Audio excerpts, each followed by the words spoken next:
अरे मौका बिना फिक्र के जीने का मिल गया। 12 20 और 80 से इन्वेस्टमेंट करने का तरीका मिल गया। जो आने वाले कल की प्लानिंग करके चलते हैं, सोच समझ कर उनको इन्वेस्ट करने का सलीका मिल गया। 12 20 और 80 से पीस ऑफ माइंड मिल गया। म्यूचुअल फंड में इन्वेस्टमेंट करने का तरीका मिल गया। Finally balanced, active, passive, index or managed, सभी का मिल गया। क्वांटम के म्यूचुअल फंड, क्वांटम के 12 20 और 80 से इन्वेस्टमेंट करने का तरीका मिल गया। क्वांटम म्यूचुअल फंड के 12 20 80 यानी 12 20 80 एसेट एलोकेशन अप्रोच ने इंडिया को सिखाया इन्वेस्ट करने का सही तरीका। और जानकारी के लिए सर्च करो quantum 12 20 80 asset allocation. Mutual fund निवेश बाजार जोखिम के अधीन है। योजना संबंधी सभी दस्तावेजों को सावधानी से पढ़ें। अरे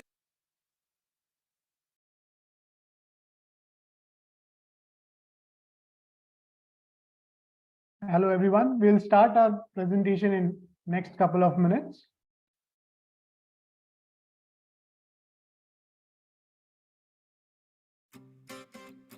अरे मौका बिना फिक्र के जीने का मिल गया।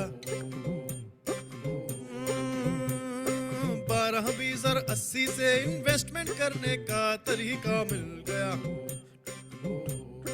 जो आने वाले कल की प्लानिंग करके चलते हैं, सोच समझ कर उनको इन्वेस्ट करने का सलीका मिल गया। 12 20 और 80 से पीस ऑफ माइंड मिल गया। म्यूचुअल फंड में इन्वेस्टमेंट करने का तरीका मिल गया। Finally balanced, active, passive, index or managed, सभी का मिल गया।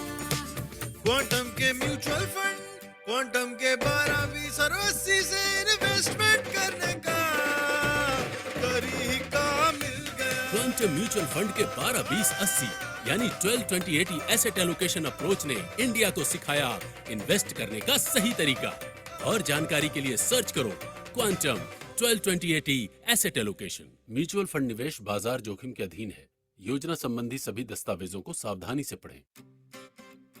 अरे मौका बिना फिक्र के जीने का मिल गया। 12 20 और 80 से इन्वेस्टमेंट करने का तरीका मिल गया।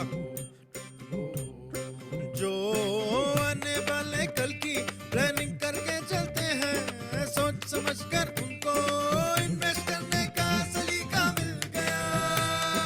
12 20 और 80 से पीस ऑफ माइंड मिल गया। म्यूचुअल फंड में इन्वेस्टमेंट करने का तरीका मिल गया।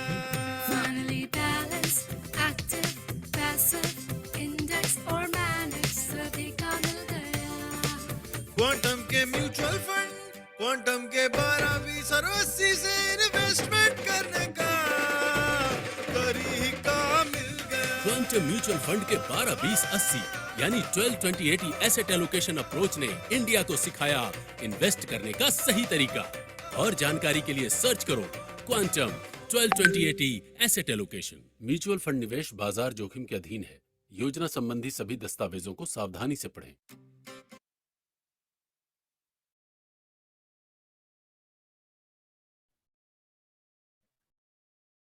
Good evening everyone and a warm welcome to the webinar.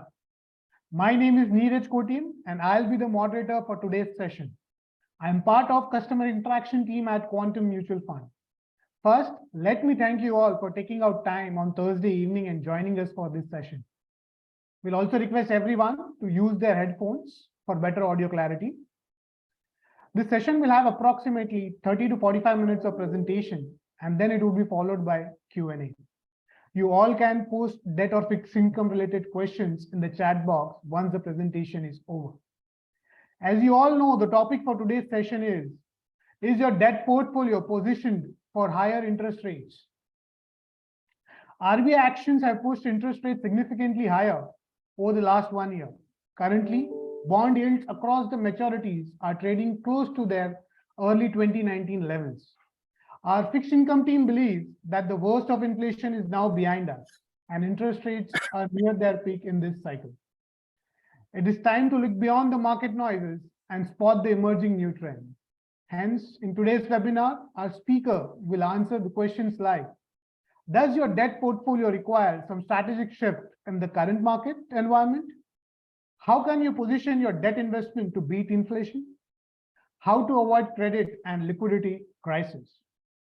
Before we start, let me introduce you all with the speaker for today's session. Our speaker for today's evening is Mr. Pankaj Pathak, who has over 11 years of experience in fixed income investments and research. He is a qualified CFA.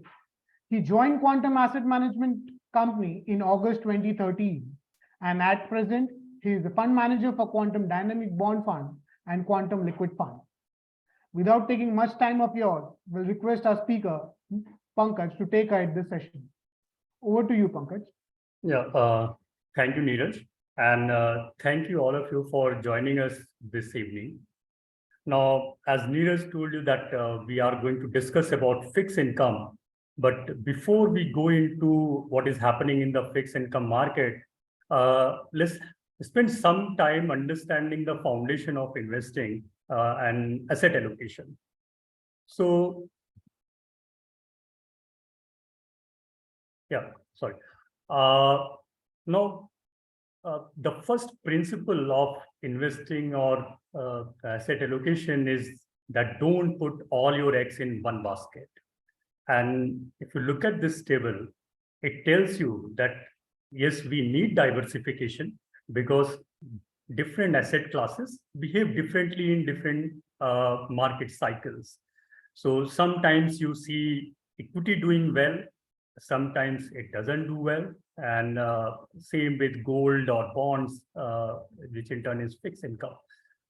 So this table shows you return of these asset classes, equity, gold, and bonds over last 15 years.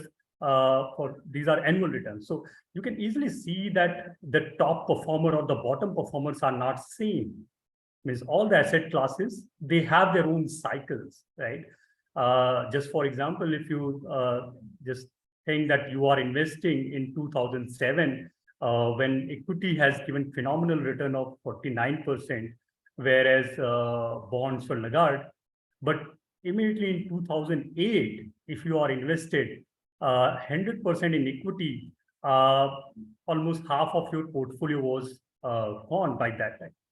So that's a big risk. And there comes the diversification that you invest across all asset classes to get better on your investment portfolio. So, and this is how the different asset classes add value to your portfolio. Now, you can think of it as a holistic portfolio where different departments act differently and try to get the best outcome. Now, equities, the whole objective is to target long-term growth. Equity has a very long history of wealth creation globally, not just in India, and it will remain a good avenue for wealth creation going forward. But the issue is that equity prices can fluctuate a lot. It can go up very sharply and it can go down even very sharply. So that's a big problem. If you need money or you want to withdraw from your portfolio at a time when markets are down, just you can imagine a situation in 2020 or in 2008 when there are a lot of layoffs and people are facing losses in their businesses, and you need to withdraw from your portfolio, and that time your equity portfolio is down, that can hurt us badly. So we need diversification. Now you can add some debt, which can lower the volatility, which has a much lower fluctuation compared to equities, and it can also provide you regular income. So that can add some value in the portfolio. Then we can add some gold, which has a very long history of managing the macro risk. So we saw that happening, be it 2008-9 crisis or in recently during the pandemic. When you need this protection, gold has always stood its ground. So the combination of equity, debt, and gold can act very well over the long period and across all kind of market cycles. Now, to meet that diversification need, we at Quantum have tested this 12-20-80, or what we call as even 12-20-80 asset allocation strategy. Now, what is this strategy? First thing first, look at safety. So safety, you need to keep some money at a safe place, so that whenever you need that money, there is something available without much of impact on your portfolio. So what we suggest is we should at least keep 12 months of our monthly expenses in liquid fund, or if you have a safe debt category or the bank fixed deposit, wherever you are feeling safe, you should allocate there. But 12 months into safe portion in the liquid fund allocation. And then the rest of the portfolio, you can divide into two parts. Now, as I mentioned earlier, that equity has a very long history of wealth creation, and we believe this trend will continue. It will continue to deliver a significantly higher return compared to other asset classes. So bulk of our allocation should go into equities. And then, so in this allocation, we can allocate 80% in equities and the 20% into gold, which as a diversifier in your portfolio. So the 12-20-80 can work across all cycles without having putting any pressure on you whenever you need some funds. So you always have some backup. Now, to have a allocation within this strategy, at Quantum, we offer both active and passive funds, which can meet all your requirement for this asset allocation strategy. Now, within the active strategy, as you can see, we have Quantum Liquid Fund, where you can put the 12 month of your expenses, the 12 part. The 20% gold can go into gold saving fund or gold Quantum Gold Fund. And the equity portion, you can divide across various strategies. So now there are different strategies, value strategy, growth, or now in the ESG. So you can divide within the Quantum portfolio basket.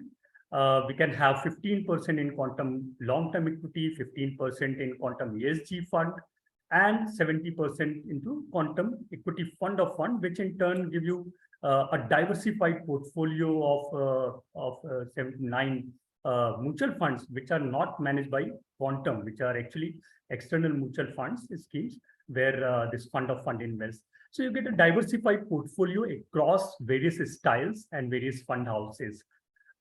Similarly, if you're more fond of passive investing, instead of going into all these style of investing, you can allocate bulk of your investment into Quantum Q Nifty 50 ETF fund of fund. And again, we should keep some allocation into Quantum ESG fund or this ESG strategy, which is more sustainable way of investing and can deliver a significantly better return over a longer period of time. Now, to ease this process for you, at Quantum, we have a very beautiful calculator where you can make all those changes if you want. If you want to keep higher allocation for, say, your emergency corpus, instead of 12 months, you want to keep 24 months, or you have a different plan towards a gold or equity allocation, you can make all those changes. You can customize as per your requirement on this platform. If you are confused, you can just put your circumstances, your investments, your expenses, and this calculator can suggest what kind of allocation you need to do to various asset classes or various schemes. And good part is you can invest in only few clicks, and you can allocate your fund to the entire strategy or the entire basket of funds with very easy way. So now let's spend some time how this calculator works. Now, as you can see that you can just enter what is your total planned investment in this column, and your monthly expenses. And there you have this 12, 80, 20 allocation. And if you want, you can make the changes here. You can change, and accordingly, the calculator will make those adjustments. And as you press on continue, you get this allocation table, how your money will be allocated to different schemes to meet this 12, 20, 80 allocation requirement. So it can bring a lot of ease in terms of using or investing at the Quantum platform. And if you see the past history of this strategy, we strong believer of this strategy, and it has worked through the cycles.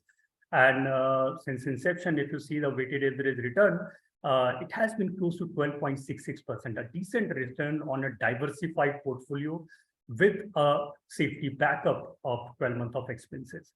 So it has stood its ground since inception.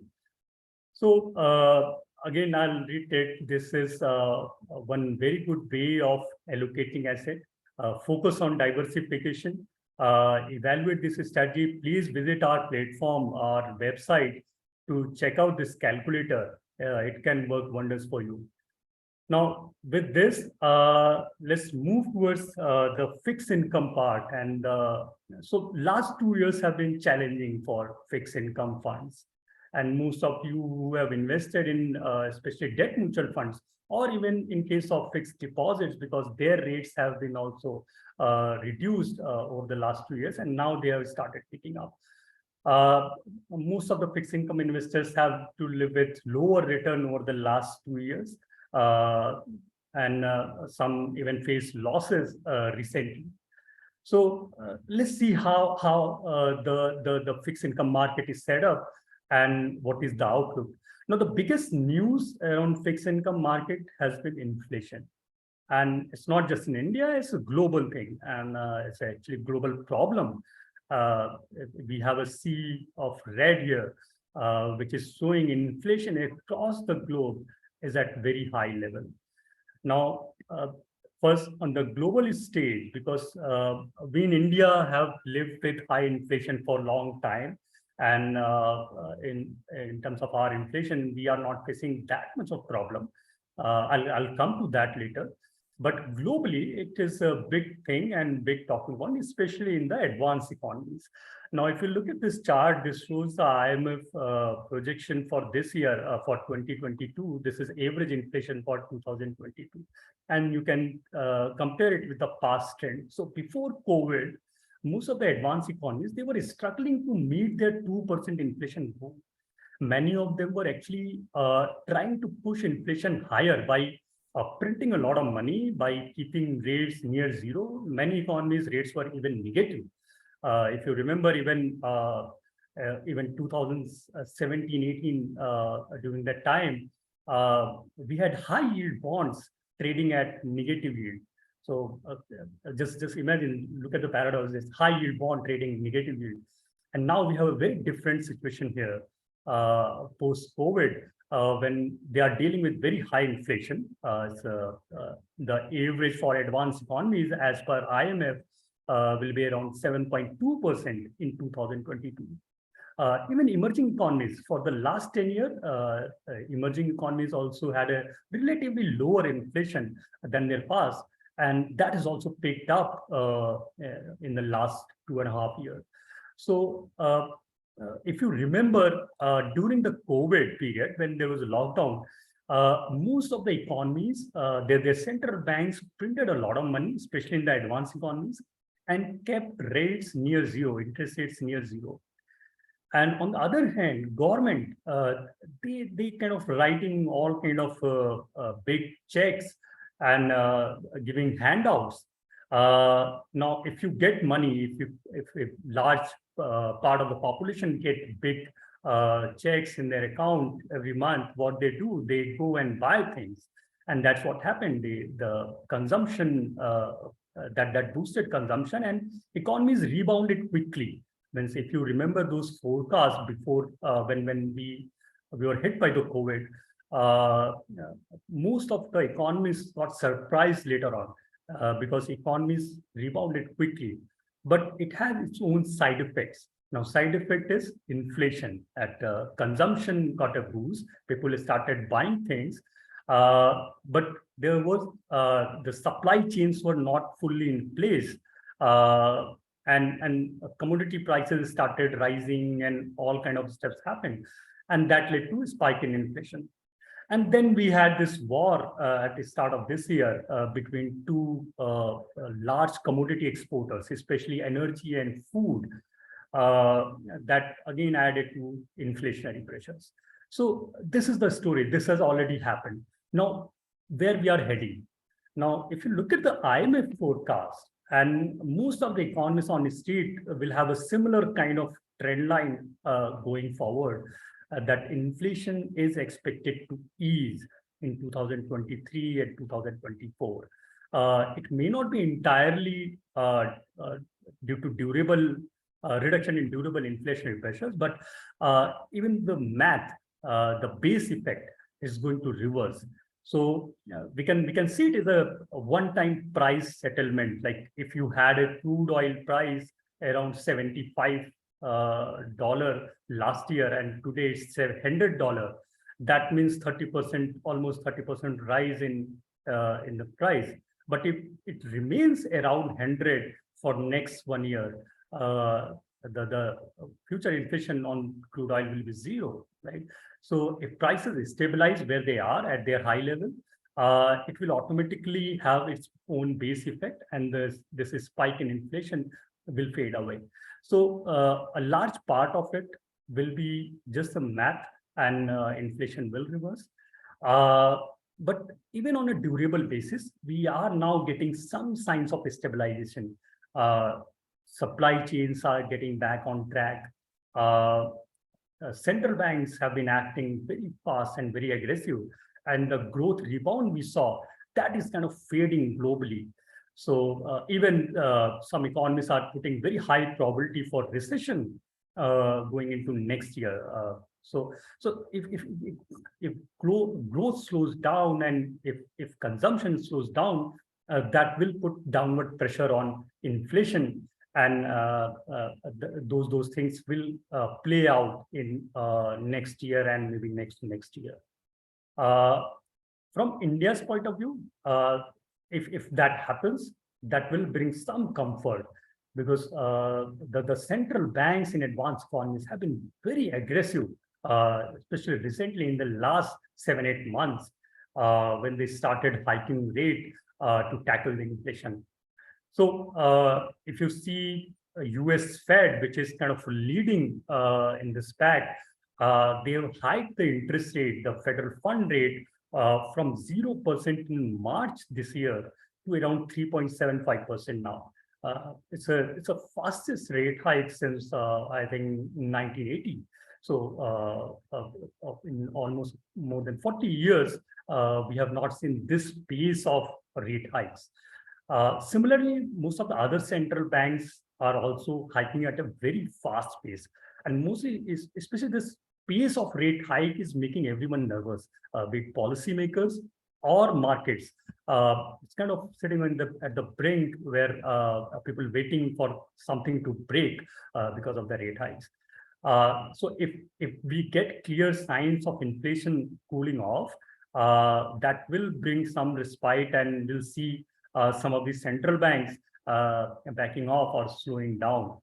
Now we have some evidence that inflation has kind of peaked in many places, and even some of the central banks have slowed down. So like we had a Bank of Australia and Bank of Canada hiking by lower quantum than what was expected.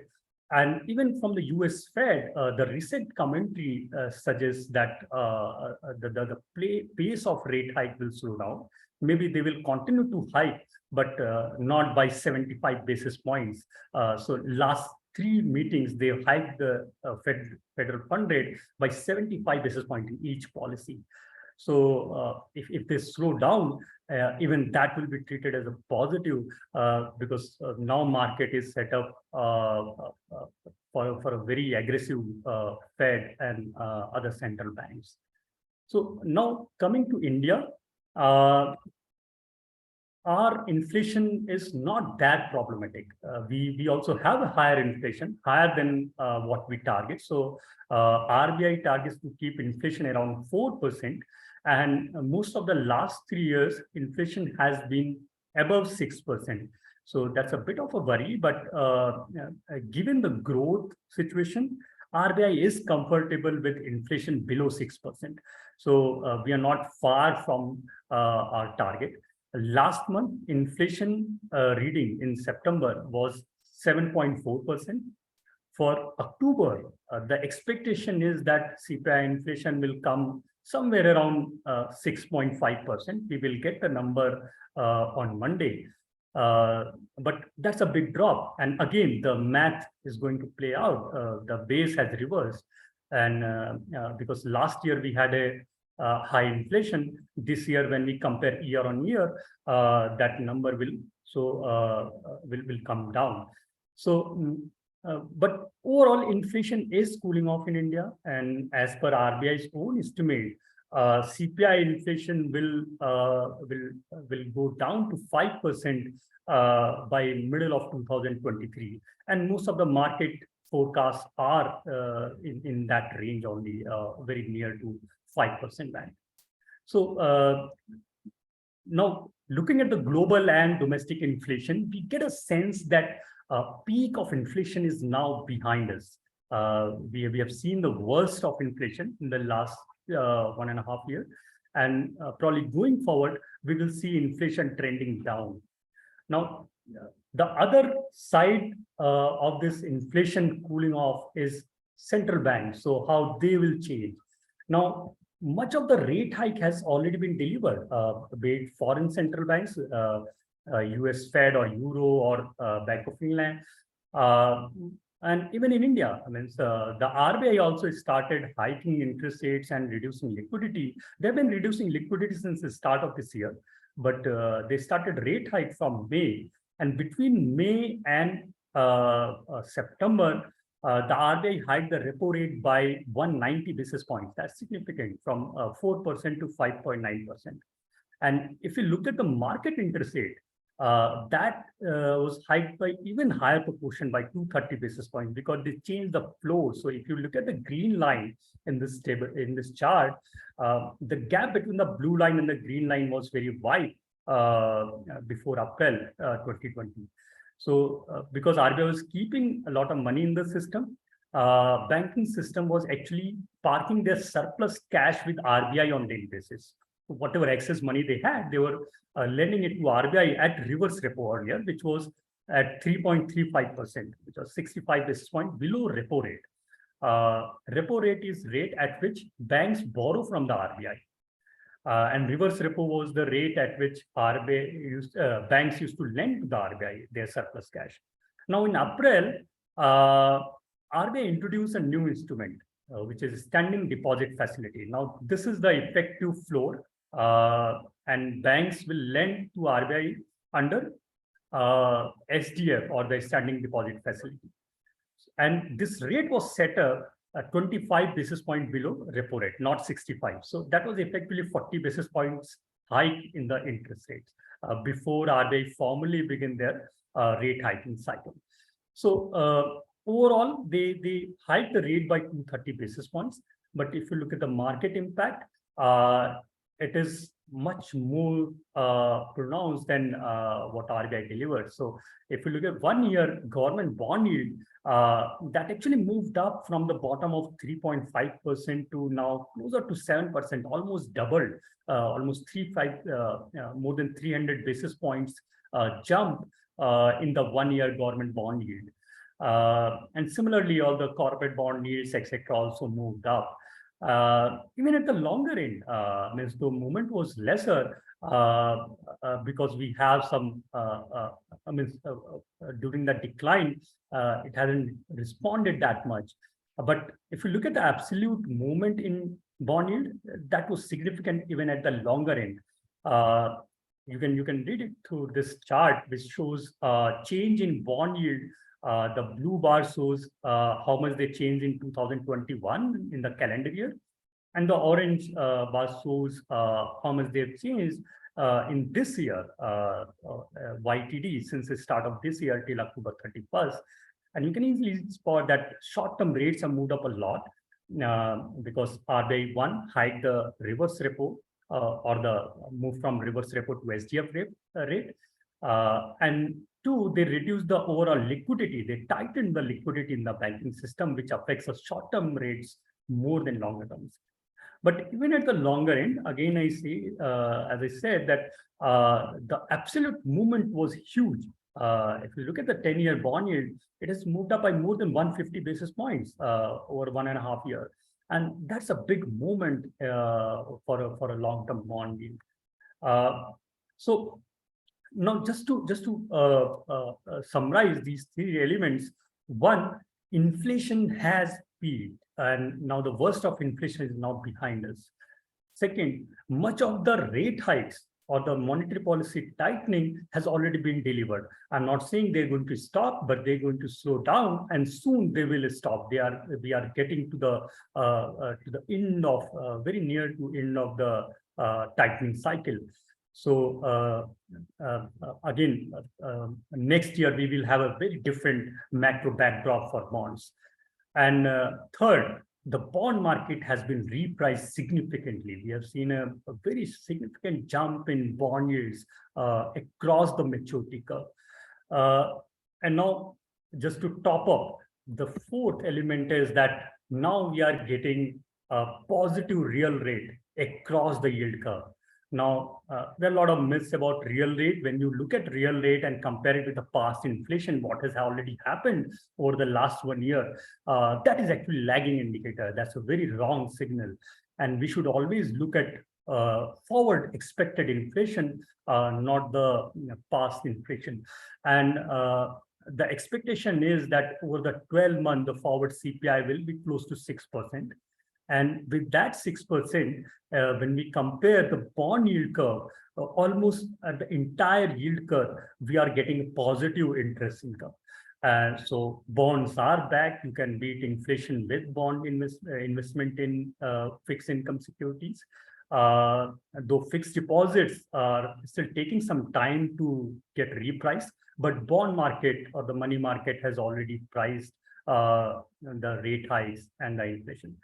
So these four elements, again, I'll point out all of them, that inflation has peaked, central banks are near the end of tightening cycle, bond prices have been changed significantly, prices have fallen or yields have moved up significantly, and then we are getting real interest rate, positive real interest rates. So this is the backdrop with which we are going into 2023 very soon.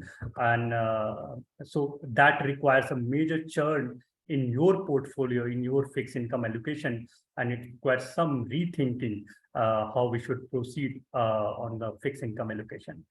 And now, if you look at the overall rate cycle, just to add on what I've built up till now, whenever we see the rate hiking cycle, market has tendency to front run the policymaker, and they act on expectation. So when we get some sign of inflation picking up, bond yields immediately move higher. And then RBI or the other central banks, they kind of play catch up. When they hike, we don't see bond yields reacting too much, and that's what has happened.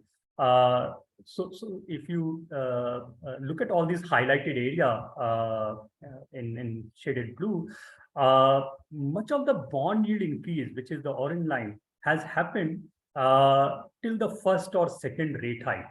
And thereafter, bond yields tend to consolidate. It moves in a narrow band in a range-bound fashion. But much of the yield movement happened before the rate hikes get intensified. And that's what we are seeing this time again. So bond yield peaked somewhere around mid of June. That was the second rate hike when RBI delivered. So if I remember correctly, it was 11th of June. 8th June was the RBI policy when they hiked by 50 basis points. And on 11th June, we saw the peak 10-year bond yield near 7.6%. And since then, we have not been able to break that top. It has been consolidating closer to 7.20 to 7.50 in that band. And this is validated by the past trend that as RBI progress with the rate hiking cycle, bond yields tend to just consolidate. It doesn't move in sync with the RBI rate hikes. So our belief is that again, bond yields will not be too sensitive to rate hikes going forward. We are already at 5.9 in terms of repo rate. Probably we'll get one or two more rate hikes and repo rate will go to 6.5%. But from the bond market's perspective, that is already in price. I mean, it's widely discussed. It's part of market psyche, and market is not going to respond too much on future rate hikes. So now we have a limited upside on bond yields going forward. Our sense is that we are very close to peak of bond yields in this cycle. And this is time when we should look at adding some duration in your portfolio if you have a longer term asset allocation requirement. If you are, say, investing or you have a longer horizon for, say, 2 to 3 years, you can have some allocation to longer term debt as well. So if you look at the yields, this is the yield curve, and the dark line, the black line, shows the recent yield curve, which is of 31st of October 2022. And you can compare it with the 2021 end. So YTD, how bond yields have changed for various maturities. And you can easily see what kind of yields are offered at various maturity points. So if you are investing in liquid fund, you'll be happy to know that now liquid fund in investing in 3-month treasury bills, which are yielding closer to 6.5 and not 3.5. So if a year back, or even at the start of this year, the 3-month treasury bill yield was closer to 3.5, and now you are getting 6.5. So a lot of improvement has happened even for short-term debt instruments. And even for the longer term debt instrument, because there is also a price element, and when rates go up, when market interest rates go up, their prices tend to fall. There is an inverse relationship between price and yield. And now, as we believe that much of the rate increase or the yield increase has already happened, we will see limited impact in terms of mark-to-market losses. And the starting yield or the accrual has improved a lot.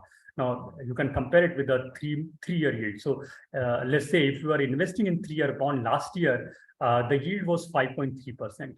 That was the starting yield. So if you keep your investment for 3 years, you will get 5.3% return. In between, if yields go up, you will face some losses, and it can reduce your return. Now that yield is around 7.2%. Again, that's a significant change. And if you hold your investment, if you buy a bond, 3-year bond, and hold it for 3 years, you will get close to 7.2% in form of returns. And that gives some opportunity for fixed income funds to generate slightly higher returns. So return potential across the bond yield curve or across debt fund categories have improved significantly over the last few months. And that is actually opportunity for fixed income investors. Now, to benefit from it, I would suggest you, if you have a long-term asset allocation requirement, or if you have a longer holding period and you can tolerate some volatility, because see, whatever happened, be the positive outlook, all the things I've highlighted, there's a lot of uncertainty. There is a war going on, right? And these are two large commodity exporters. We have a lot of geopolitical uncertainty, even in Asia, between China and Taiwan, and all those things. So there's huge uncertainty, and path forward will be volatile. A lot of volatility can happen, which we don't know about, right? So there will be volatility, but if we try to look through that volatile phase, if we can ride through that intermittent volatility, these yield levels are very, very good to get decent returns. Now, thinking about it, so as I mentioned, if you have a longer term horizon, you can look at slightly longer duration categories, especially I would say in the dynamic bond fund, where we have some flexibility and which can actually respond to these uncertainties if they play out. So the fund manager has flexibility to change the portfolio, and as a situation changes, they can react based on that. But if you have a shorter holding period and you can't tolerate all this volatility, it's better you stick to liquid fund or categories like that. And there also you are getting decent return now. Means the return potential has improved significantly since the start of this year. So a mix of liquid or bond fund, depending on how much you can keep for a longer period, can work well for your fixed income allocation. Now, if you look at the past track record of debt investments for different level of yields, you find something amusing here. So one, if you are investing for say 1 year, why I am saying that you should keep longer holding period if you are investing in bond fund, because in 1 year the outcome range is very wide. And so this chart here, it shows the bond yield and the 1 year forward return. So like if bond yield is at 6.5% and you have invested, what has been your return in 1 year period, in the forward 12-month period? Similarly, this is for 7%. What has been your return? 7.5, and going up till 9. Right? So you can see how these dots have been moving higher, and this is past 20-year track record. So it has captured a lot of market cycles in between. So as your starting yield move up, you see your returns moving higher. But in the 1 year horizon, the outcome range has been very wide. So suppose if you have a starting yield of 7.5% when you are investing, over the next 12 months, your return could be closer to 3.7 to 4%, and it can go up to 10, 12%. So it's a wide range. Nobody knows, and depending on how things evolve over the next 1 year, your investment will perform. But if you are investing for say 3-year horizon, because rate cycles tend to normalize over this period, and most of time it has happened in past, and we believe it can continue in future. So the band, the range of outcomes is much narrower if you are investing for 3-year period. So it gives you more certainty in terms of your return. You have a better view of future here. And if you look at the median, when starting yield is at 7.5%, median is somewhere close to 7.7% return, and that's a decent performance for a fixed income fund, especially in the current macro environment. So again, that long story short, if you have a long-term horizon, you can look at a fixed income fund based on your risk tolerance. But for your 12-month monthly expenses, or if you have a shorter holding period or near-term surplus, just stick to liquid fund. And again, liquid fund returns have improved significantly, especially for investors who had complained about liquid funds for the last 2 years, which was very painful when liquid fund returns collapsed and was very close to saving bank account rate. Now you see the returns improving significantly, and the gap between the saving bank and the liquid fund return, that has actually widened a lot.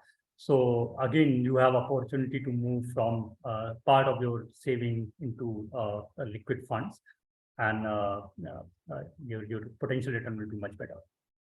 Now this is the performance, as I mentioned, that near-term returns are improving in liquid funds. So if you look at the 7-day return and annualize it, it is going to 6.07, whereas if you look at a 1-year return, which is comparing your return from the last year, that value has increased by only 4.17%. So as we progress, you'll see further improvement in the liquid fund performance as rates have already moved higher. It's a regular plan.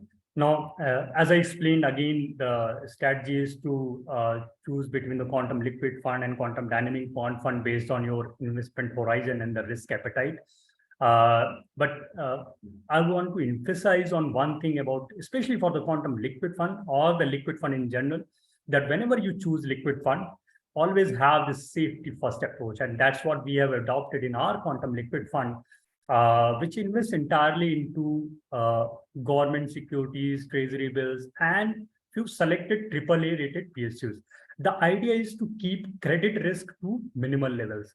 Now, again, this is not money to take very high risk, right? If you remember that 12, 20, 80, the idea behind 12 is to give you safety and some sense of peace, right? So you should not face any turbulence here.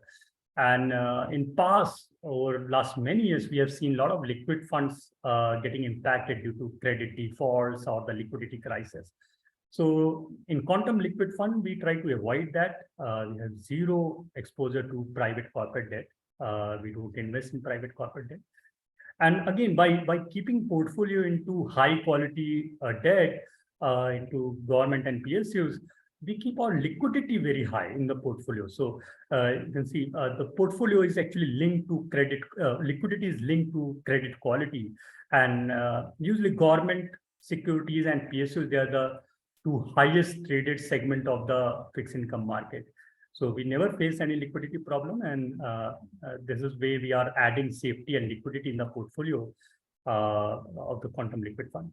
And also, we always keep some buffer to meet all the redemptions so that we don't need to borrow to meet redemption. So there will always be some cash in the portfolio to meet redemption. Sometimes it will be high, sometimes it will be low, but it will always keep reasonable cash, which will be deployed in overnight assets. So in TREPS, when we say cash, it's not hard cash, and this is actually deploying money in overnight asset, which is tri-party repo or earlier, which was CBLO.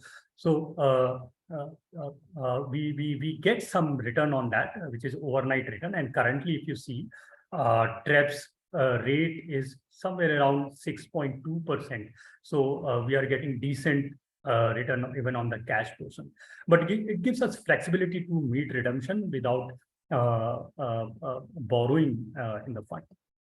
So if we look at the performance again over the last cycles, it has this has actually worked well for us and for our investors, be it IL&FS crisis or MTech Auto or be it in COVID crisis. It has worked well. Now, if you remember IL&FS, the IL&FS was AAA rated company, right, when they defaulted. Now, it's very hard for any fund manager to have that assumption that AAA company will default, right? But in our process, because we do not invest in private corporate debt, this IL&FS can never come to our portfolio in quantum liquid fund. And we were completely unscratched during that IL&FS debacle. Similarly, for the COVID-19, when we faced a big liquidity crisis, people were not able to sell, and many faced problem in meeting redemption. In quantum for liquid fund, means we had no problem in terms of raising liquidity. We also faced redemption, and we met redemption very comfortably without going to any borrowing or RBI's liquidity window. So this gives us some predictability over the future. And again, we will face more crises. Many unknowns will strike us over coming years. And our firm belief is that this process is going to work. And investors who are investing in liquid fund, they should prioritize safety and liquidity over returns. Now, on the dynamic bond fund, just to give you a brief, again, we try to keep credit risk to minimal level. It invests only in government securities and public sector companies, but it does take high or low interest rate risk depending on the market conditions. So the whole idea is to manage interest rate risk and make it kind of all season fund.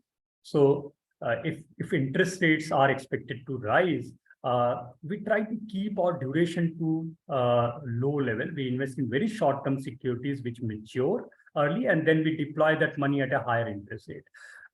Or otherwise, price is inversely related to market interest rate. So when bond yields or market interest rates move higher, prices decline. And longer-term bonds are more sensitive to that. So if interest rates are rising, we invest in short-term bond. We avoid long-term bonds. And if interest rates are falling, we invest in long-term bond to gain more, to make our portfolio more sensitive and try to gain more in terms of market prices. So that's how the dynamic bond fund worked. Over the last 1.5 years, since we had a very cautious view. I think in August 2020, first time we wrote to our investor that it's time to tighten our seatbelt. And the whole idea was that now the rate cycle has bottomed and probably we are heading for higher interest rate. And since then, we kept our portfolio duration, or we kept our portfolio very less sensitive to rates. We invested in short-term securities. We kept higher cash than usual and tried to be conservative in terms of interest rate risk. And since then, we have been defensive. And then in June this year, we kind of become more comfortable with the interest rate levels. And now we are kind of at a time when we are adding some long-term bonds in the portfolio. So that is all on the fixed income side. Again, much of the macro worsening has already happened. And probably 2023 and 2024 are going to be very different from what we saw in 2021 and 22. So it's time to relook the fixed income portfolio allocation. And probably we have some opportunities in the fixed income space to capitalize on. With that, I will open the floor for further discussion and Q&A. You can post your questions in the chat box, and our team will pick up the question, and I'll try to answer all the questions with the best of my capabilities. Thank you. So, Neeraj, we can now take questions. Thank you, Pankaj, for your insightful presentation. As Pankaj said, please post your question in the chat box. In the meantime, we have received a few questions via email. So I'll start with that first. My first question to you, Pankaj, do you think interest rate will go up further? So as I saw in the presentation that much of inflation and central bank hiking is now behind us, but they are not stopping, right? So they are still hiking, maybe at a slower pace, and that is already factored in. But there could be surprises if what if inflation doesn't come down, and that's a risk, right? So now with all our capabilities, when we assess, and similarly for most of the agencies and market economists, there are signs that inflation is coming down. So if the baseline scenario plays out, if actually inflation behave the way we are expecting, probably we are very close to peak of rate cycle. But yes, there could be surprises. There could be some more increase in interest rates. But my sense is that that should be temporary, and it should reverse quickly if we go in that way. So from investment point of view, I think we have a decent yield on offering. So investors who have asset allocation requirement, they can actually look at these levels for investments. Thanks, Pankaj. Next question would be, which category of debt fund is better in this environment? So again, that depends on investors' own circumstances, especially their time horizon and their risk appetite. Now, mind for fixed income, this appetite or the psychology, that makes a lot of difference. Now, just to give you some example, we had a demonetization in 2016 when people deposited their cash in their banks and deposit rates collapsed. If you see deposit rate before demonetization and during the demonetization, we saw a sharp decline in deposit rate. And many of the people, they ventured out and hunt for yield and moved into fixed income debt funds. So one was long duration fund, which was showing kind of double-digit return that time. The past performance was good because we had a large rate cutting cycle before that, and also into credit funds. Now, the psychology, investor psychology, somewhere it was tuned that these funds are same as fixed deposit. But as it turned out in 2018, in terms of duration funds, when yields moved up, they performed poorly. Many of them delivered near zero return or even negative return. And by 2018 end or 2019-20, in terms of credit crisis, where many of them faced default and even lost their principal. So when you see those things happening, especially for the credit, means you have to be cautious and always keep that risk. But for the interest rate cycle, because there is still chance of recovery, right? When interest rates move up or down in cycles, and over the last 20-25 years, what we have seen, that cycle has been 3 to 5 year long. And you've remained invested for 3 years, you have a very narrow band of outcome, as I shown in the chart. So the psychology affects us when rates move up and you see negative return. You should not panic. And if you don't have that temperament, I think one should invest into very short maturity, safe, liquid funds, etc., and should not venture around in very high duration. But if you have some understanding there that, okay, fluctuation can happen, it's not fixed deposit, you will not see daily increase in your NAV. NAV will fluctuate, even you will see some losses in an intermittent period. But if you keep your investment for longer period, returns will normalize, and you will get somewhere closer to, as I've shown in the chart earlier, that 3-year return has been in the range of 6 to 10% for the last 20 years. So if you keep that thing in mind and ride through that volatile period, if you have that temperament, then you can go into bond funds. Now, in the current situation, as I mentioned earlier, that there are a lot of uncertainties. There is war going on, all the geopolitical tension, and we are coming out of a big shock of COVID. And again, we got a different shock, is a very sharp monetary policy tightening, impact of which will be seen next year. All in all, there is a very high uncertainty, and I think we need flexibility in the portfolio.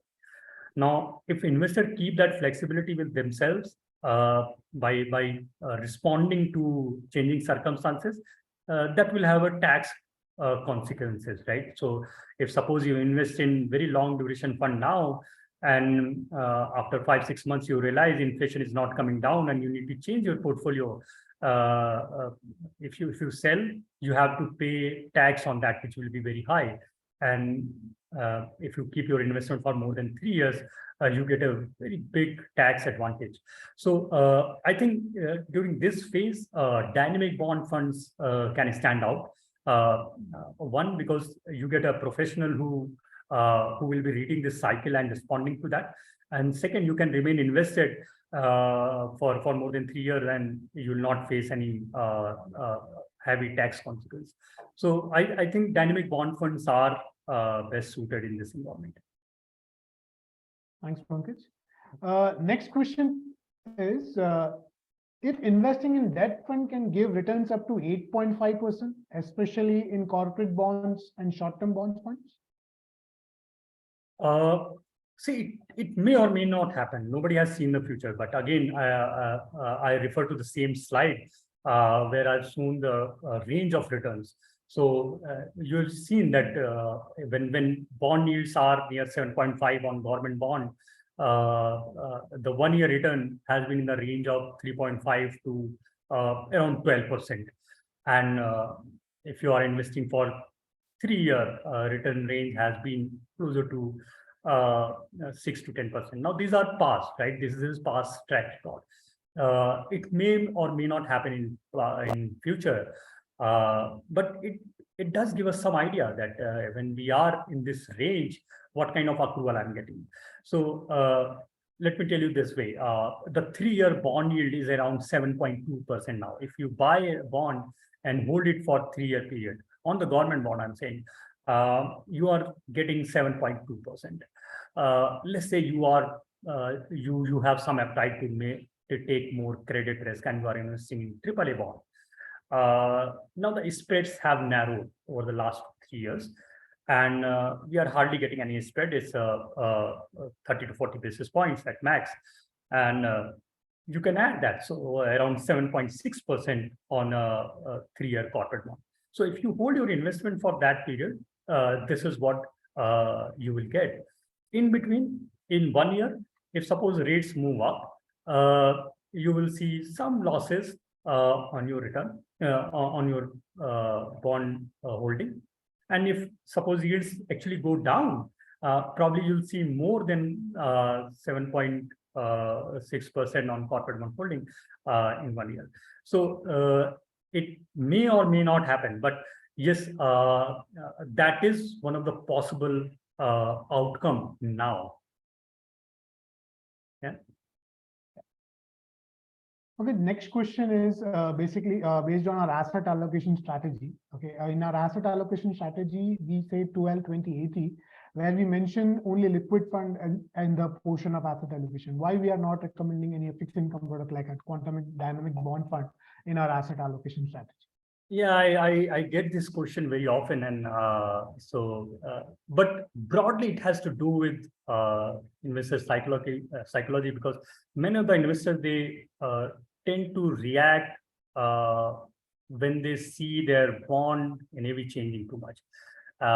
We have seen that in when many people came in 2016-17, and even that time we had a similar recommendation that if you are investing in bond fund, have a longer holding period, have a 3-year view and then invest. But many of the investors who actually came with that view that, okay, I'll remain invested for 3 years, but when they saw losses in 2018, they started putting redemption and booking losses. And then returns stabilized. And 2019, 2020, we had a double-digit return, but they missed on that, right? And so investor psychology many times plays. Most of the investors have a limited understanding, and this tool we have built for a general investor who may not be related to financial industry, who may not be have that much of knowledge about how funds work. But in general, what we have seen that most of the investors who are coming to mutual fund, they have a fair bit of understanding how equity funds work, and they are ready for that fluctuation in equity fund performance. So that is a basic reason why we are not keeping bond fund there. And secondly, that 12-month expense, what we have mentioned, is kind of safety buffer, right? So that's a kind of a backup in your portfolio, and we should not take much of risk in this fund. But yes, this is a standard allocation, and every investor based on their circumstances can have a different allocation, and you can definitely take that view based on your risk appetite and holding period. Right. Thanks, Pankaj. There's one question. There is a history that RBI has got its projection more wrong than right in the past. So why should inflation have peaked? What if inflation persists? Yeah, so that can happen. There's no debate about it, and nobody has seen the future. It's not just the RBI, even market has gone wrong horribly. But in market, we have flexibility to revise or estimate without getting noticed. Whereas RBI, when they change their estimate, that becomes a headline. So nobody has seen the future, but we have to work. When you are investing in for future, you have to make some reasonable, some baseline estimates about future. And now what we see is that let's look at the dynamics, market dynamics, how it has changed. So for inflation, we had a big jump in petrol, diesel, all the fuel prices last year, right? And for the major part of this year, for last 4, 5, 6 months, we are seeing very stable petrol, diesel prices. So it's kind of stabilizing at that level. So we had a high inflation because fuel prices were rising in year-on-year terms. And now as they are stable, that will have a cooling effect. Similarly, for much of the food items, especially for edible oils, because that was a big driver of inflation for the last 1.5 years. And now that is actually falling for last few months. And possibility is that the fall will continue from the very high levels. So again, that is kind of adding some relief. On the other food items, especially cereals, we still see some pressure. But remember, we have a big buffer, a huge buffer of, it is not that high what we had going into the pandemic, but still it's a reasonably high buffer of food prices. And when food prices move up, that has an impact on political economy as well, right? So and that's the reason why this government has been very cautious about increasing MSPs, etc. So we have to make those estimates that okay, at some point we will see further liquidation of buffer to keep prices low. But yes, there could be surprises. But the baseline is that much of the increase in fuel prices has already happened. If crude prices again go up, possibility is that government will absorb much of those losses, and that's what has happened when food prices moved up and they reduced the taxes on food.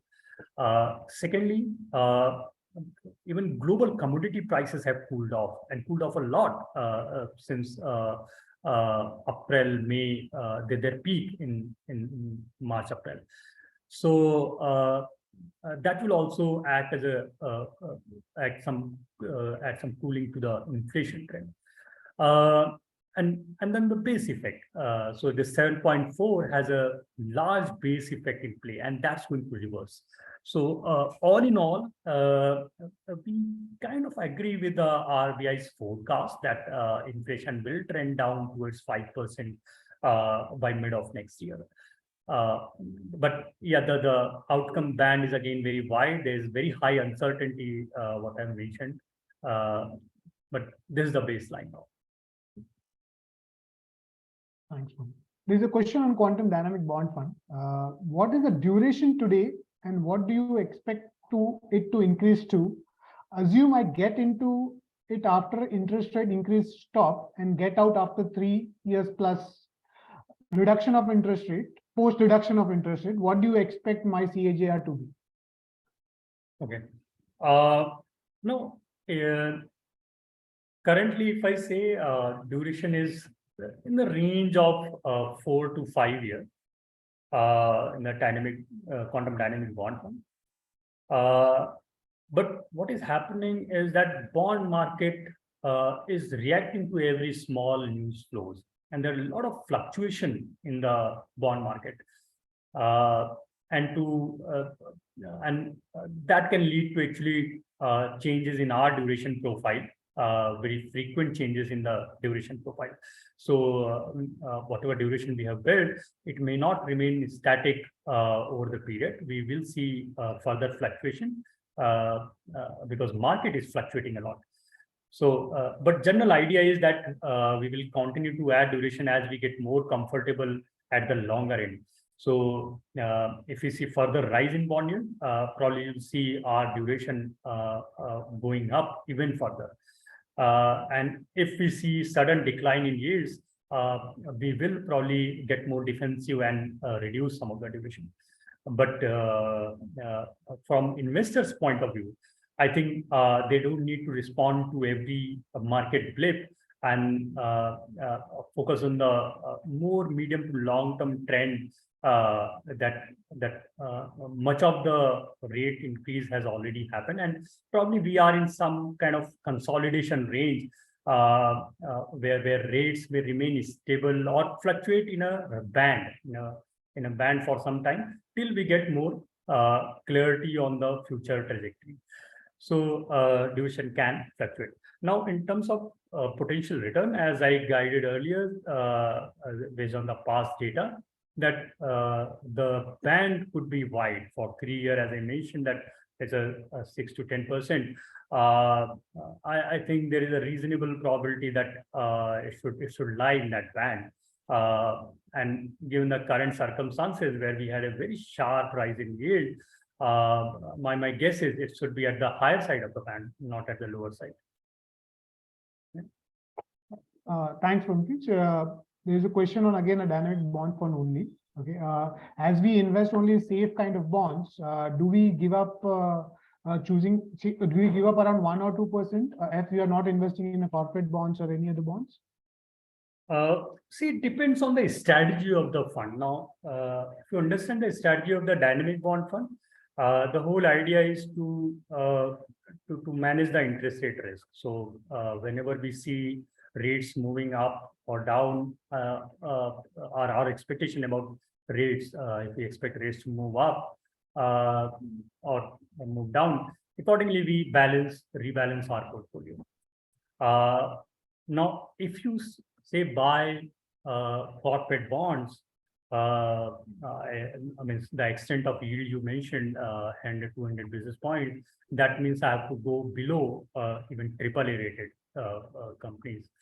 So that will make my portfolio illiquid and it will limit my ability to manage interest rate risk, right? So by investing in government bonds, I have more flexibility. Even with PSUs, which is actively traded in the bond market, I have more flexibility to respond to macro events and interest rate markets.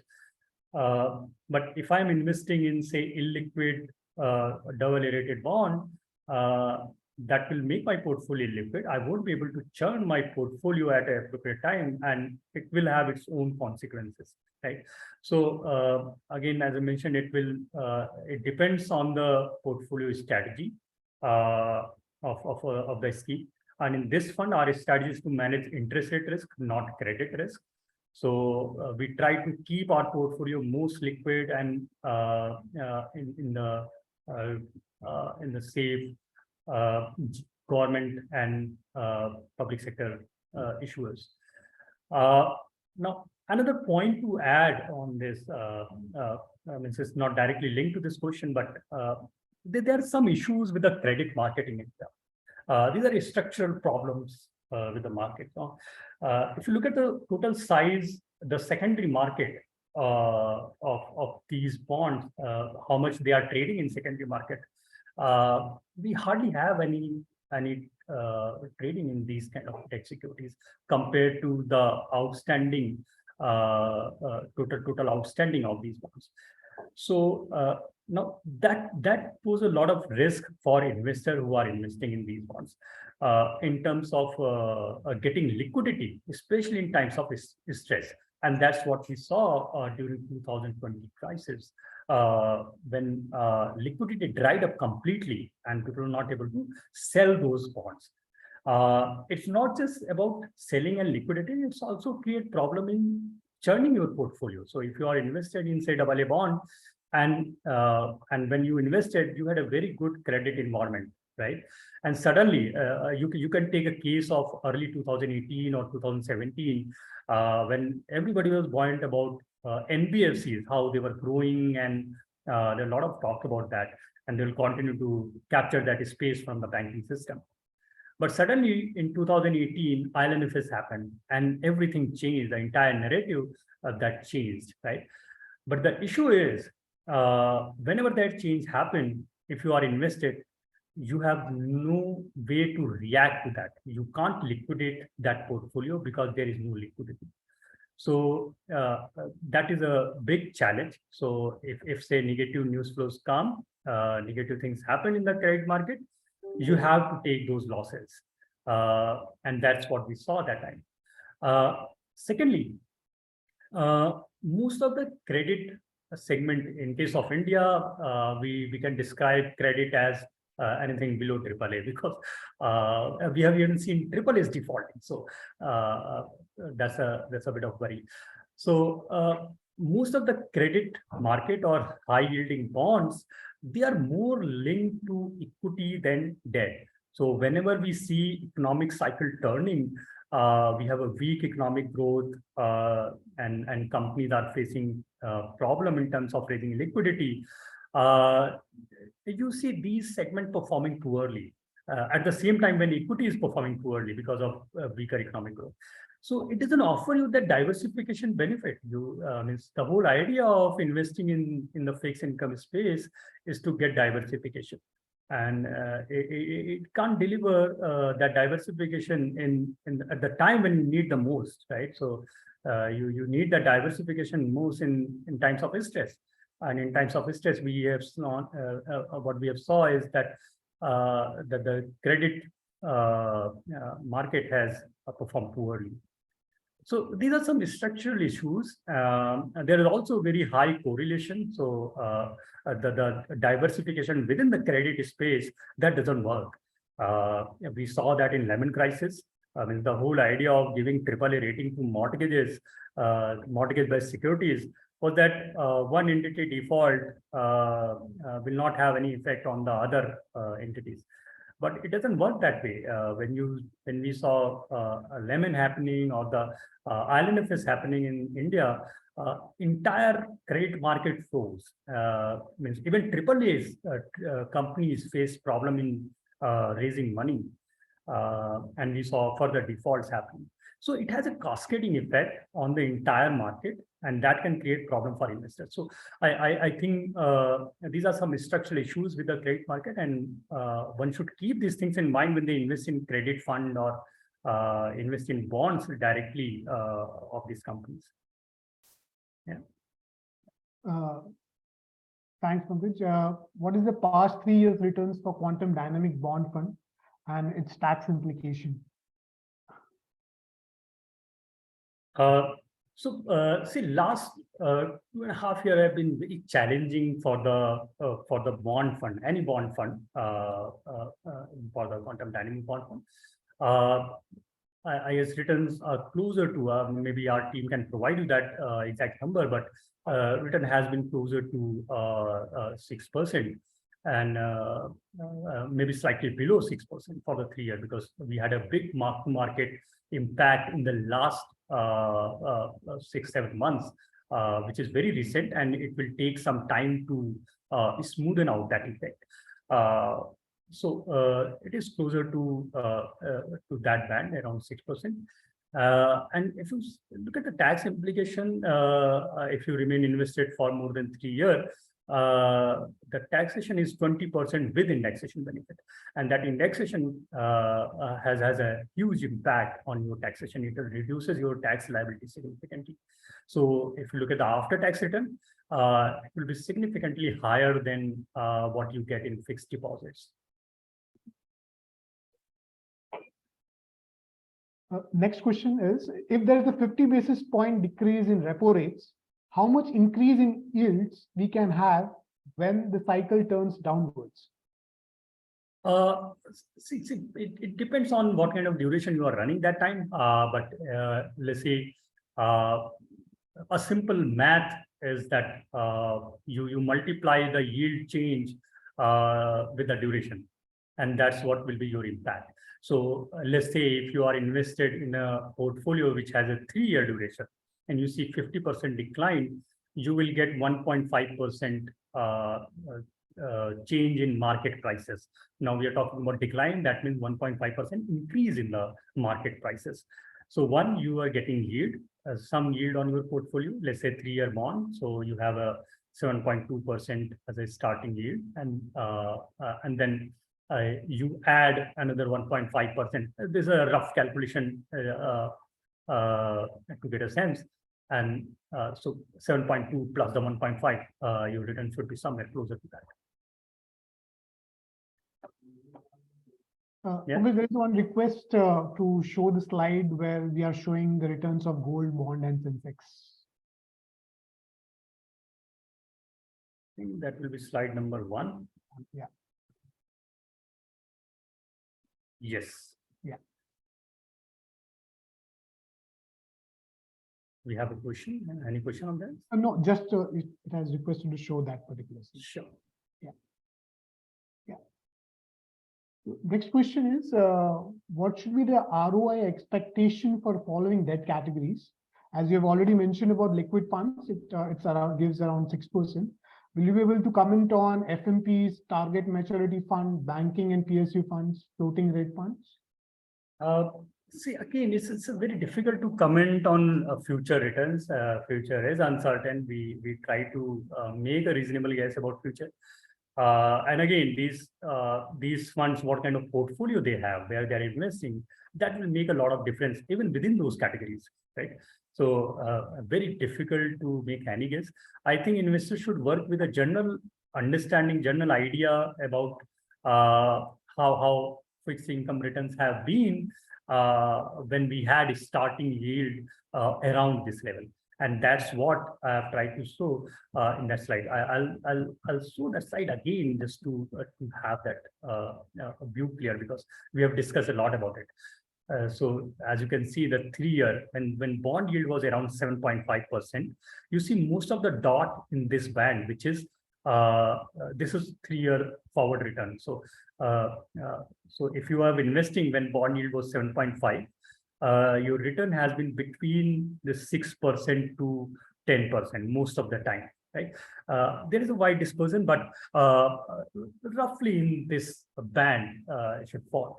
And now in this environment, when bunch of the rate hike has already happened, now my guess is it should be closer to the higher side of this band, at least in the upper half of the band, and that's my guess. Now, if you are investing in different kind of portfolio quality, not into government securities and various kind of credit exposure, your return will change based on how much credit risk is involved, and so your risk and return both will change accordingly. So very difficult to give you any number, but I think broadly investors should work with this framework that this has been the historical band, and anything in this band I think is a will be very good number for the next 3 years. Thanks. Next question is, my belief is inflation will stay elevated for an extended period of time, 3 to 4 years. What should be the strategy be if this come true? See, if that happens, means if it remains elevated around current level for next 3-4 year period, we will definitely expect Fed and the RBI to be much more hawkish. So the policy rate, the repo rate or the federal fund rate can go higher, right? So the whole idea now is that we have already front-loaded the rate. Now it's time to recalibrate, just see the impact, because monetary policy acts with a lag. So when you hike, I mean, normal studies shows that it should take around 9 to 12 months for the impacts to go in the economy. So when you have already hiked, you reach a point where you just sit and see the impact, how it's affecting the economy, and then you try to recalibrate your strategy and be reactive rather than being proactive. So if RBI or the Fed, they see inflation meaning high for longer period, we will probably see more rate hikes coming, and that will be a time when we have to change the strategy. But it won't be single factor, right? There are other things are also in play, and bond market is kind of ahead of RBI or any policymaker in discounting inflation. And we have seen that in the past. Even if you remember 2010-11, who have followed in the market, followed market in, during that time. So coming out of 2008 crisis in 2009, towards late 2009, we saw inflation picking up gradually. Though RBI was very conservative, or they were kind of reluctant to hike rate, bond yields started moving higher, right? So because bond markets saw that inflation is going up, and similar thing we saw in 2021 or even at the start of 2022, that bond market was kind of ahead of RBI. So RBI was not hiking, but market reacted to inflation. So now what we see, or the market sees, is that inflation has peaked, and probably we are seeing inflation trending down. But if that narrative changes, that the baseline scenario changes from inflation remaining high, probably we'll see bond yields moving higher further, and then we will respond to that. And that's the idea behind dynamic bond fund, that if we see that happening, probably we'll again go defensive and wait for inflation or the monetary policy cycle to stabilize. But as of now, our estimate is that probably we have already seen much of inflation worsening, and for the next 2 years, probably inflation will come down. Next question, Pankaj. What is your take on target maturity funds, and are they better than actively managed funds? See, it depends on how you see that. And again, the main thing, or the crux that changes in that target maturity fund, I mean, apart from the transparency on the portfolio, is that investor psychology. When you invest in target maturity fund of say 5 years, sometimes at the back of your mind, you get a sense that, okay, I'm investing for 5 years. But when you are investing in active fund, you tend to see your NAV on daily basis and get nervous if you see losses. So I think first thing that the major difference from investor's point of view is the investor psychology itself. So you have to beat your mind there. Now, on the portfolio management side, I think we get a better flexibility in open-ended fund. Means a general open-ended fund, especially like fund like dynamic bond fund, and in this environment, this has a lot of value. As we discussed that inflation may surprise, right? This war in Russia-Ukraine can intensify again. Maybe we'll see another war. So or some new COVID outbreak or something like that. Now, in this fund, this flexibility of changing the portfolio based on market circumstances that has a lot of value in this environment. So I think this adds value. But yes, if you are investing in target maturity fund for that time horizon, you have more clarity about your possible outcomes. And but if you are investing in open-ended bond funds, I think you get reasonable understanding about possible outcomes, and this is what this chart shows. So I don't see much of difference except for the investor psychology itself. Thanks. One more question. Does any of our debt fund invest in bonds of UPPCL, APRSDA, etc., that yields over 9.5%? Again, transactions. Yeah, there's a continuation of question. Transaction size is minimum 10 lakhs and liquidity is low. You can still allocate a small portion of your asset in dynamic bond or a credit risk fund. There's one more continuation to this question, like do we invest in bonds issued by private parties and yielding over 10%? So the same investor has asked both the question. Okay, so first thing, this issuer is not part of our credit coverage. So we have a very limited set of issuers where we are very comfortable in terms of their credit quality. So even in PSUs, we don't assume that all the PSUs are safe, and we have been very rigorous about assessing even the PSUs for their credit risk. And there are a very limited set of PSUs where we invest in the bond fund and even in liquid fund.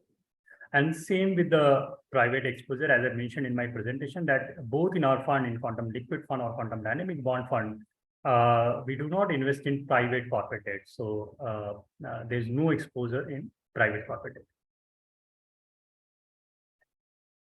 Yeah. Do quantum liquid fund have an instant redemption facility? Yes, it does have an instant redemption facility of up to 50,000 or the 90% of your investment, whichever is minimum. What is your outlook going forward next 3 to 5 years for bond investments in India, in contrast to debt instruments in developed economies? Yeah, I think see, that's a good question, and that's a big thinking point, talking point across the globe. That if the US starts offering 4% on their government debt, who are going to invest in emerging markets, right? But look at Indian market, compared to or in contrast to our equity market, fixed income market has a limited participation from FPIs. Foreign investors, they own less than 2% of our debt market. So we are not relying on foreign flows in our debt market. That is number one. So secondly, our market dynamics, our inflation or the fiscal situation is very different from what they are dealing in the Western world or the developed economies. And that's what I think market is appreciating. So if you see the spread of US Treasury and the Indian government bond, that has actually shrunk because market appreciates that inflation. India does not have that kind of inflation problem what the US is dealing with, and they are okay with relatively lower yield when we compare it with the US Treasury, moment in US Treasury. So I think this decoupled market environment that will continue. I don't see any reason that changing. But yes, probably we will not get much of flows from foreigners into Indian debt till the time we get interest rates in developed economies coming down. But even in US, now the starting yield, I don't know when they saw this level of yield, right? 4% on US Treasury. It has been more than 10, 13 years. Before Lehman, we had they had this level of yield, but never after Lehman. So, and similarly for many part of the Western world, other developed economies. So there also investors have a very decent outlook for fixed income. Means the 2-year treasury yield closer to 4.5% is in dollar terms. Investing in US dollar, investing in US government debt, you can generate 4.5% if you hold for 2 years. So that's a very good return for any dollar investor in fixed income. So they also have a very good outlook, but I don't see that's going to affect India too much. But yes, if Fed continue to hike significantly at a very fast pace, it will create turbulence around the world, and I don't think India will be immune. We have some buffers. We have a very high forex reserve. We have very low foreign debt. So we have a good setup here, but nobody's immune if US Fed hike very sharply. So, but now from investors' point of view, I think again we should look at these two very differently. I don't see a high US Treasury rate affecting Indian bonds too much at this stage. The question is on FD basically. When will the deposit rate pick up, and which is the better for long-term investment, fixed deposits or debt funds? Yeah, so in this cycle, banks have been kind of reluctant to hike deposit rates. One reason could be they had a lot of liquidity and there was no credit demand now. But now that liquidity is drying up and they have a credit demand. So most of the banks have started raising certificate of deposits. That is a kind of bulk funding, and that comes at a higher cost. So we should expect deposit rates to pick up. But I think the process will be slow. It will be very fast pace in terms of deposit rates. But for the bond market, because bond market is forward looking, so they don't wait for RBI to hike it. They look at the forward inflation and price it accordingly. So their yields have already moved up. Now in this environment, I think fixed deposits have to play some catch up, whereas bonds are better priced. They are already pricing a lot of inflation and monetary tightening. So I think this stage, in terms of their return potential, maybe bond funds are better placed. But again, it depends on how investors see these things, and every fixed income instrument has their own advantages and disadvantages. So you don't get a fixed interest or fixed return on your bond fund allocation. Your return will vary, though you can reduce their variation by holding for longer period. You can narrow it down, but it will fluctuate. Shall one buy ULIP or other life insurance policy where there is a guaranteed return along with 10D tax exemption? See, I'm not expert on ULIP, so I won't be able to comment on that. But maybe we should make a proper comparison of that. Another limitation or the risk reward dynamics of ULIP and the mutual fund. But in my understanding, there is a big difference between the risk return dynamics between the ULIP and the debt mutual funds. But again, I won't be able to comment. I'm not expert on that. Thanks. There's one question. What should we do when interest rates are rising?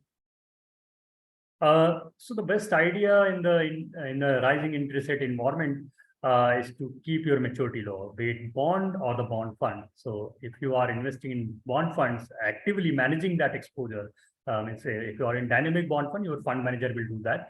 But if you are actively managing your allocation, probably in a rising rate environment, it would be better to be in liquid fund or the money market or those kind of categories. But remember, whenever we have this rising interest rate environment, you will see very low return on those categories. But that time it will be better that you remember rates are rising. So maybe over the period, long-term bonds can underperform short-term categories. But yes, the rule would be that you invest in shorter maturity bonds, which can mature frequently, and you can deploy the money at a higher interest rate. What is the duration of a cycle from top to down to again top? Any trend chart so that investment duration could be decided or play a cycle? Is the quantum dynamic bond fund good to play the cycle more accurately? Normally what we have seen in our analysis that rate cycles have been between 3 to 5 years. So maybe the RBI's hiking cycle can vary, but if you see the bond market cycle, it has been in this band, mostly near 3 years. So within 3 years, we see rate cycles normalizing, and same with the bond fund return. So and that's what this chart shows, that what is shown on the screen, that returns have normalized, and then the band of outcome is very narrow if you remain invested for 3 years. So yeah, this is what we have seen in the past track record. Okay. In case RBI increase the rate at a higher speed than expected, will floating rate fund be a good choice? Yeah, if they continue to hike at a very fast pace, floating rate funds can outperform. But if we go by the baseline scenario where we are expecting that RBI will stop by 6.5, and this is, I think, kind of a consensus view where almost entire market has a similar kind of view. And we also have some signs there, because if you see the latest monetary policy minutes, 2 of the monetary policy members, MPC members, who vote for a rate hike or the change in interest rates, they actually advocated to stop hiking. And my sense is in the next meeting, probably they'll vote to pause the rate. And also, we will also see more committee members voting against aggressive rate hike. So there are some sign that RBI means within RBI there is a thinking that we should not hike too much, or we should wait to see the impact, because the economy has not recovered fully. Our absolute GDP is still below pre-COVID trend. We are growing below potential, right? Even with means if you remove all the base effect and the math, and look at a normal quarter growth, it has been in the range of 4 to 5% as per the RBI estimates. So they have to strike a balance between inflation and growth. And I think at some point, growth can become a bigger concern than inflation. So I'm not expecting that. That's not our baseline scenario, but yes, it can happen. And if it happens, then definitely floating rate bonds can do better than fixed rate bonds. But in our baseline scenario, I think floating rate bonds are better priced, and I see a better potential in floating rate. Fixed rate bonds are better priced. So I see better potential in fixed rate bonds than floating rate. Yeah. One question regarding your view on MITs and credit funds.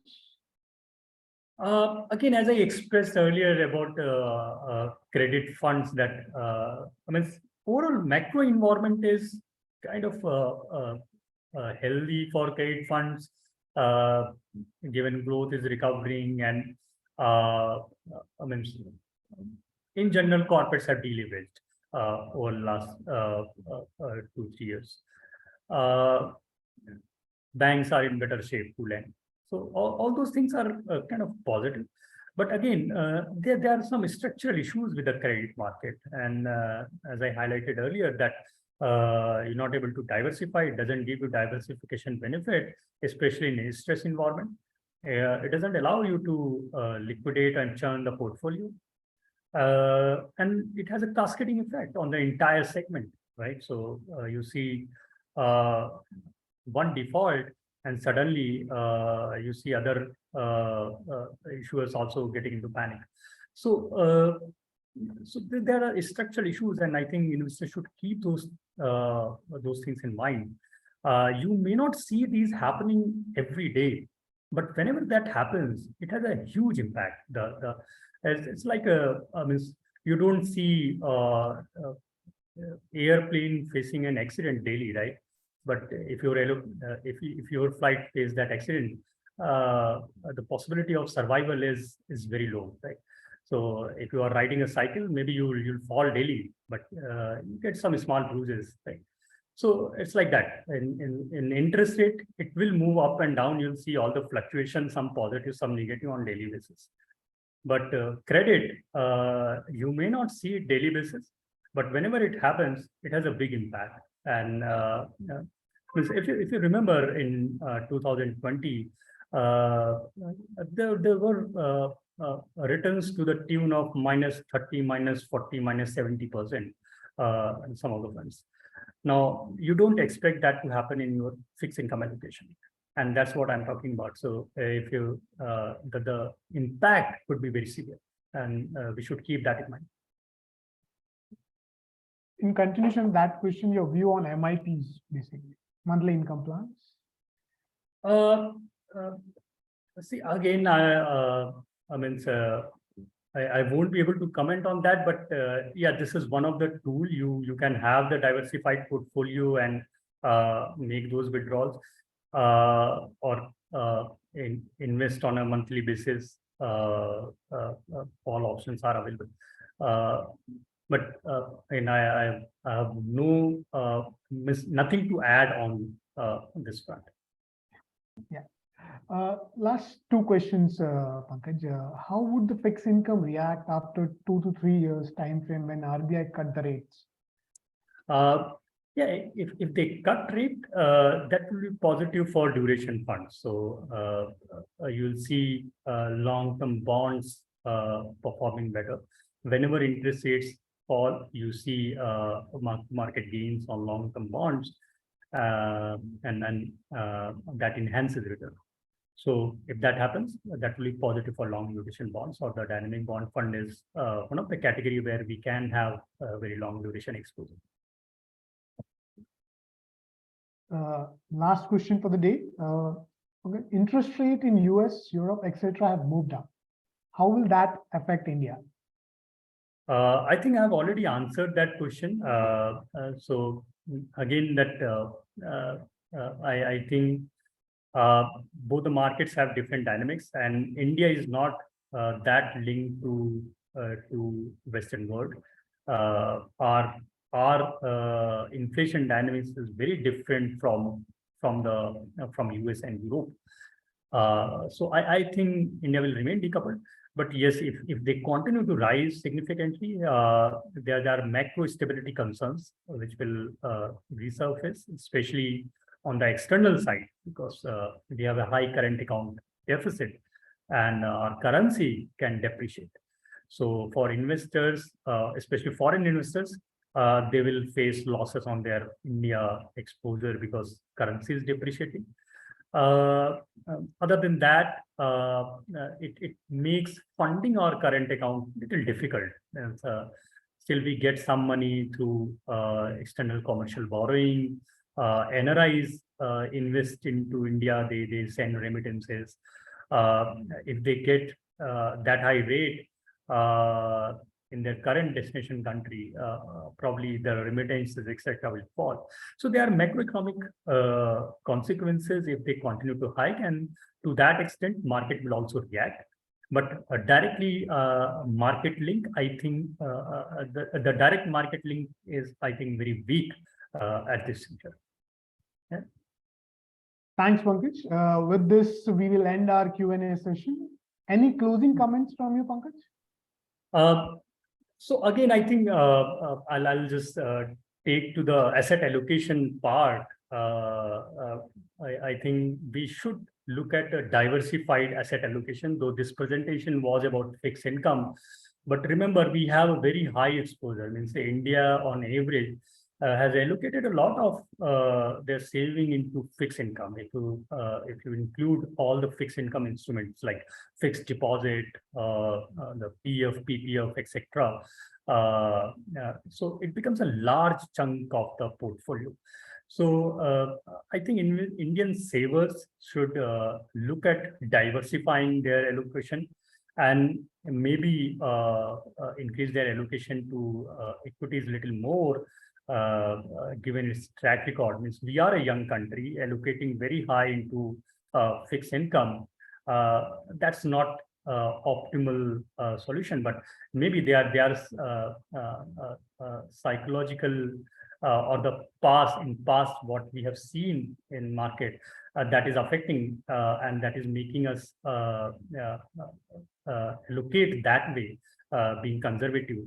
But I think this 12, 20, 80, if you focus on that and try to build your investment portfolio, your saving with that route, probably that can enhance your saving pool a little more and will add value over the longer term. And that's what you see in their return. So the strategy return is closer to 12.66%, which has significantly outperformed fixed deposits and many other saving instruments. So again, I think this is one thing we should investors should look at. And at Quantum, I think our team has done a phenomenal job in creating that platform. I mean, I really like that. And we should actually check. Means whoever has not checked, I request you to go on Quantum website and check that calculator and how you can customize your asset allocation. And even invest in a few single clicks, a few clicks. So you don't need to go to all the schemes and invest, just 2-3 clicks and you are done. So go check that calculator on our website. And I think that's it. With that, we can maybe close the presentation. Yeah. Thank you for your valuable comments, Pankaj. To know more about our 12-20 80 asset allocation solution, we'll request all our listeners to visit our website, www.quantumamc.com. Also, further, for any questions to be answered, you can write to us at customercare@quantumamc.com, and we'll be happy to answer the same. Once again, thank you everyone for giving your valuable time. Stay safe and happy investing to you all. Thank you. Thank you, everyone.